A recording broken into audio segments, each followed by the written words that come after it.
Fala aí galera, tudo bem? Boa tarde. A gente está lançando esse vídeo gravado porque a live não deu certo, a conexão aqui da internet está muito ruim e aí a gente optou por fazer esse programa gravado com o mesmo conteúdo.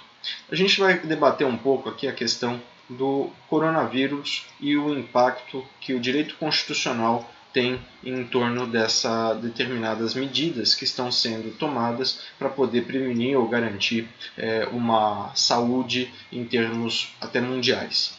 Bom, o primeiro ponto, se a gente está fazendo uma análise constitucional do problema, a gente tem que entender que Constituição é um documento jurídico, político e sociológico que tem como mínimo de normativa dentro dela dois tipos de normas, dois conjuntos de normas. Normas de direitos fundamentais e normas que garantam a organização do Estado. Muito bem. Então, partindo do pressuposto de que eu estou aqui lidando com direitos e garantias fundamentais, esses direitos e garantias fundamentais, eles têm como objetivo e como finalidade estabelecer uma relação de proteção dos indivíduos em relação a um ser, uma entidade que lhes é superior ao Estado, certo? Então, protegem os direitos fundamentais dos indivíduos em relação ao Estado, beleza? Então, esse é o nosso primeiro ponto que nós devemos enfrentar quando nós falamos de proteção constitucional, quando nós falamos de direitos fundamentais.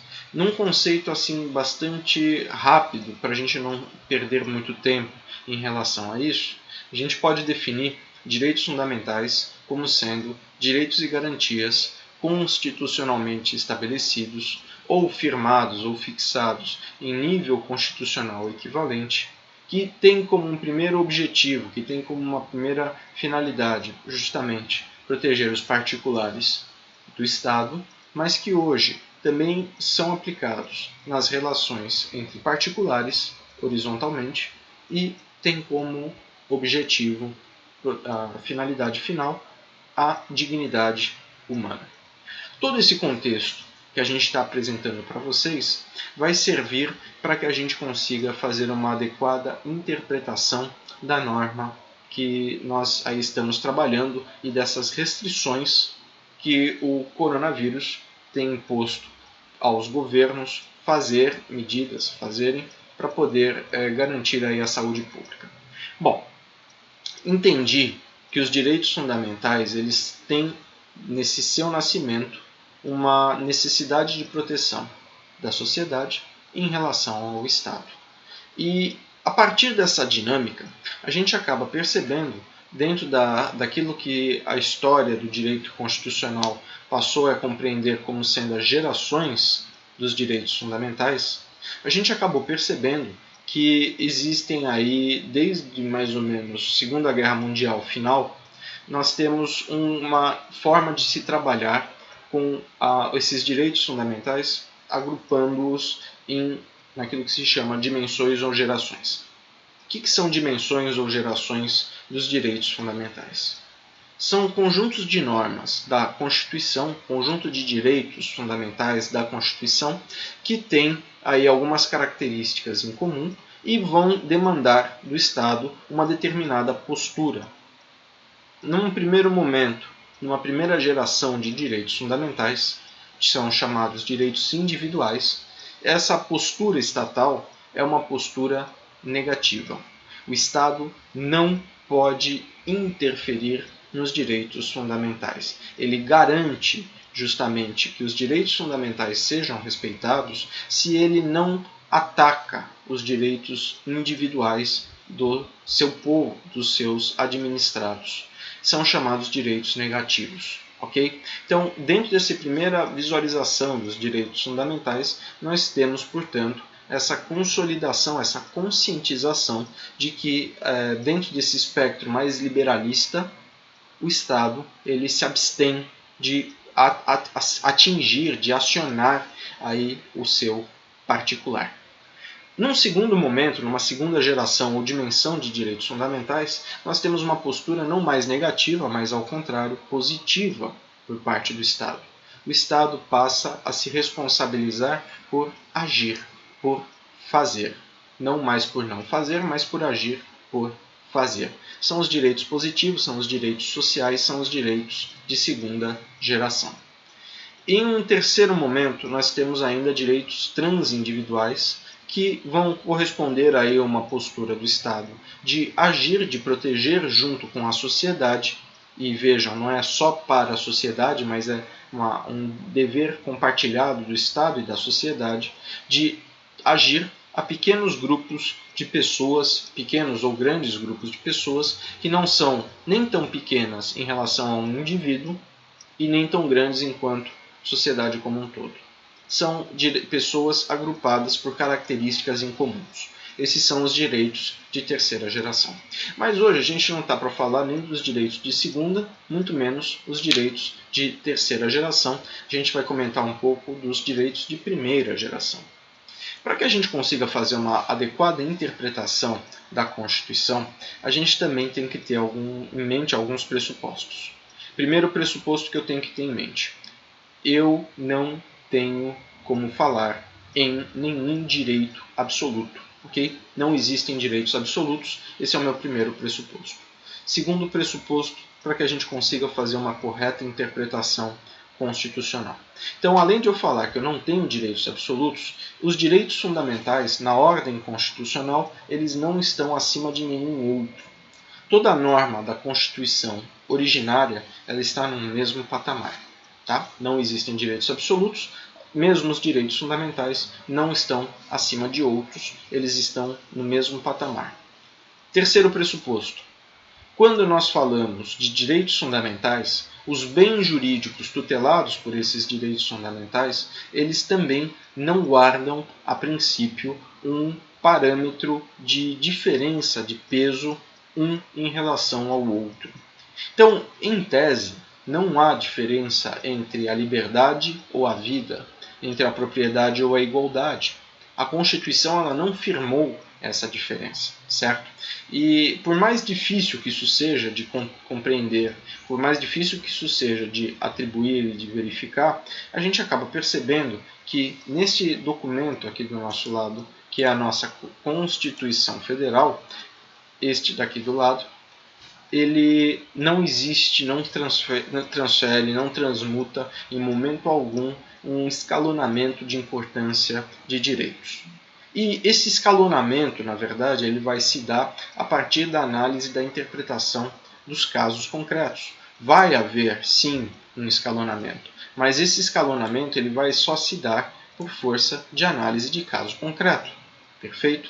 Então a gente consegue compreender por meio da análise desses casos concretos que nós temos que observar sim o conjunto dos fatos de um caso concreto para poder fazer uma aferição de como resolver aquela determinada situação jurídica. E eu dou um exemplo bastante simples para que a gente consiga compreender bem essa situação. O exemplo que eu dou é o seguinte: imagine o seguinte cenário. Eu tenho, por exemplo, um grupo de manifestantes que está exercendo seu direito de liberdade de manifestação, liberdade de passeata, com barulho, com fogos, com carro de som, e ele passa a querer exercer esse direito na frente do hospital em que existem pessoas se recuperando.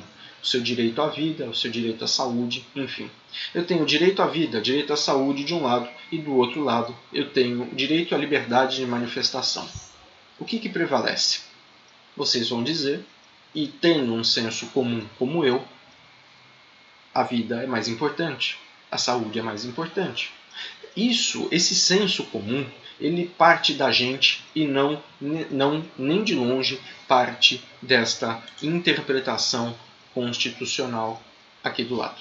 Não existe nessa Constituição um conjunto de parâmetros que diga, olha, a vida é mais importante em tais circunstâncias e a liberdade de manifestação é mais importante em tais outras. Não existe esse parâmetro. Quem vai aferir esse parâmetro será o intérprete e, dentro de um conjunto de interpretação cabível ao Supremo Tribunal Federal, dentro de um conjunto de interpretação cabível ao Poder Judiciário e aos intérpretes de uma maneira geral, a gente acaba percebendo que essa interpretação ela se dá pura e simplesmente por meio da análise daquilo que nós chamamos da teoria da norma. A teoria da norma ela vai ajudar bastante a nós fazermos essa interpretação. E o que diz a teoria da norma, pelo menos o que diz a teoria da norma dentro da escola europeia, da escola austríaca, da escola alemã, que é a escola que a gente tem usado no direito brasileiro mais modernamente? Diz basicamente que existem dois tipos de norma, certo? As normas elas são divididas em regras e em princípios.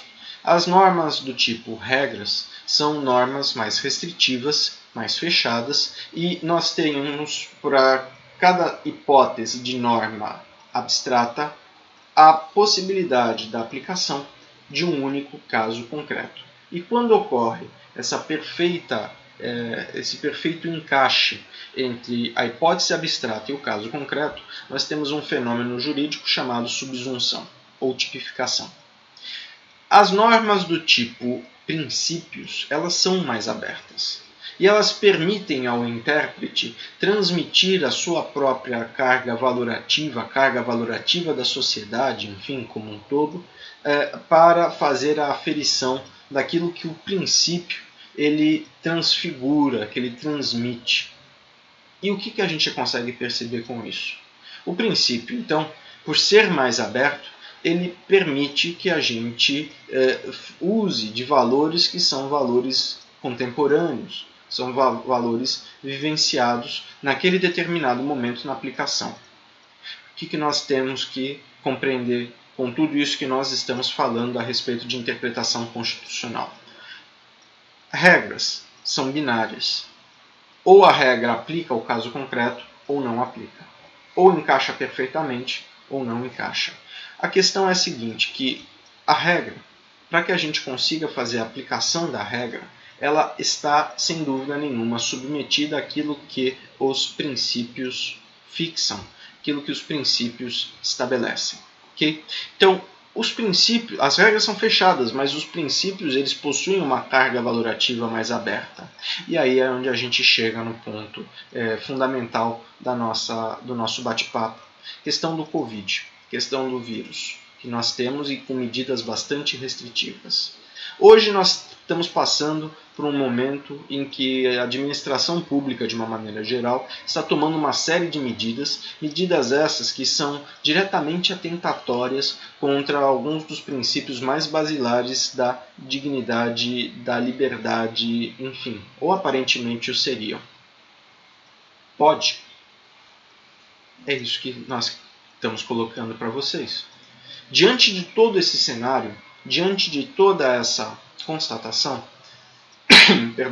diante de todo esse cenário, diante de toda essa constatação, o cenário de normalidade que garante que todos esses predicados de liberdade de ir e vir, de liberdade de estar, de liberdade de agir, ele vai sem dúvida ficar prejudicado neste outro cenário que se estabelece como tendo limitações necessárias para a sua própria subsistência e sobrevivência da humanidade como um todo.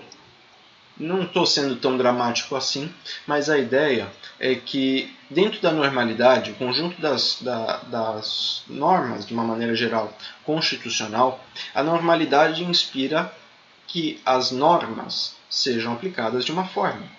Agora, fora da normalidade, em situações excepcionais, a gente não pode imaginar que as normas constitucionais também sejam aplicadas na mesmo tom de normalidade. Não dá para se pensar dessa forma.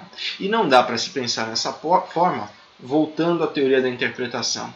Por quê? Primeiro, não existe direito absoluto. Segundo, as normas de direitos fundamentais estão no mesmo patamar jurídico das outras normas constitucionais.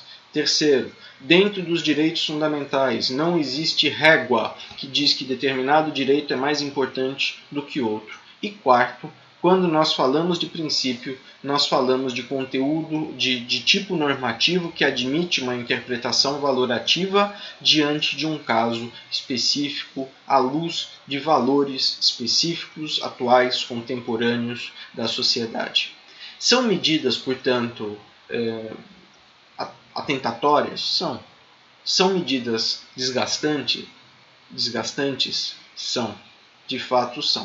O problema é que são medidas que são necessárias e não fogem da ordem constitucional. O que não pode acontecer é sair da situação excepcional, voltar à normalidade, essas mesmas medidas continuem à frente. Isso não vai poder acontecer. O que deve acontecer é, saindo da situação excepcional, a interpretação excepcional também sai. Ok?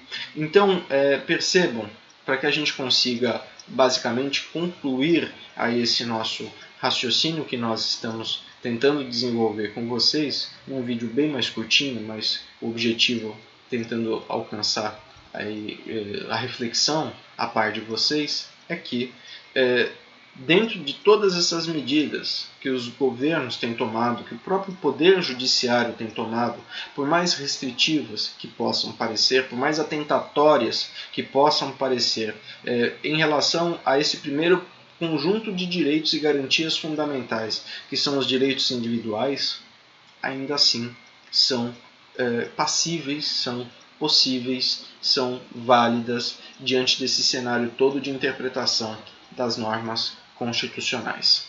Esse cenário, para a gente finalizar o nosso bate-papo, ele é um cenário que não é um cenário derivado de uma ordem positivista.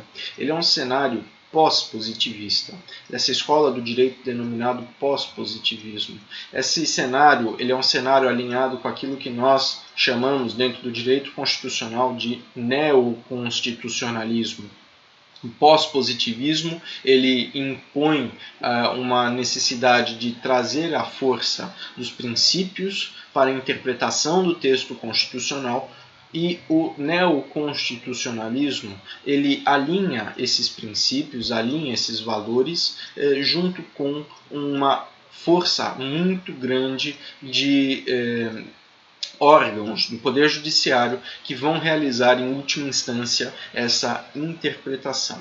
Essa escola de direito chamada pós-positivismo e essa maneira de compreender o direito constitucional denominada neoconstitucionalismo, elas permitem que haja uma certa, não diria flexibilidade, mas eu diria interpretação casuística daquilo que se está vivenciando. Repito, a régua para a normalidade é uma, a régua para a situação excepcional é outra. Não dá para medir normalidade com régua de situação excepcional e vice-versa. Cada forma de se interpretar tem que ser feita, tem que ser realizada com a sua respectiva régua. É isso que a gente queria tentar transmitir para vocês. Então, fiquem aí atentos. A gente acaba percebendo que muitos governos têm tomado, inclusive, medidas até de afogadilho em alguns casos, achando, empossando em determinadas competências que talvez até nem as possuíssem. Mas o momento não é da normalidade. O momento é da excepcionalidade. Então, eu posso até bastante apanhar em relação a isso, mas ainda assim, quem enfrenta uma situação excepcional com a urgência e com a premência que espera do Estado de tomar determinadas medidas e iniciativas para poder tentar manter uma certa ordem social, inevitavelmente acaba se atropelando em alguns pontos, alguns dos predicados, alguns dos direitos mais básicos. Não é bom? Concordo, não é bom que seja feito dessa forma, mas ainda assim não é bom, mas é o que se tem para hoje, é o que se é possível diante de uma situação excepcional. Repito, e ainda assim, diante de uma situação excepcional, não se pode tudo, com certeza não se pode tudo, mas se pode muito além daquilo que normalmente se poderia, daquilo que normalmente se esperaria dentro de uma situação de normalidade, certo? Em resumo, exemplos gerais, o que a gente tem visto? Normativa sendo construída por meio de decretos. Normativas que provavelmente só poderiam ser feitos ou ser feitas por meio de leis, pelo princípio da reserva legal, estão sendo trabalhadas por meio de decretos. Válido, razoável, é necessário, é um instrumento de agilidade que se tem à disposição para poder se trabalhar. Limitação a direito de ir e vir, válido, uma questão de saúde, necessidade de conter a epidemia e manter aí a ordem social. Então a gente acaba percebendo o uso de determinadas propriedades privadas. Isso sempre foi válido, mas ainda mais uma vez se justifica usar indústrias, usar propriedades particulares de uma maneira geral para poder se garantir que haja por exemplo, de hospitais, de clínicas, enfim, se haja a possibilidade de se garantir de novo a ordem social. Moral da história, situação excepcional não pode tudo, mas situação excepcional torna a medida uma régua diferente da situação da normalidade. Pessoal, muito obrigado. Desculpem quem assistiu o outro vídeo, tentou assistir a transmissão do outro vídeo e acabou ficando frustrado por conta da instabilidade da internet. Um abraço grande, até a próxima.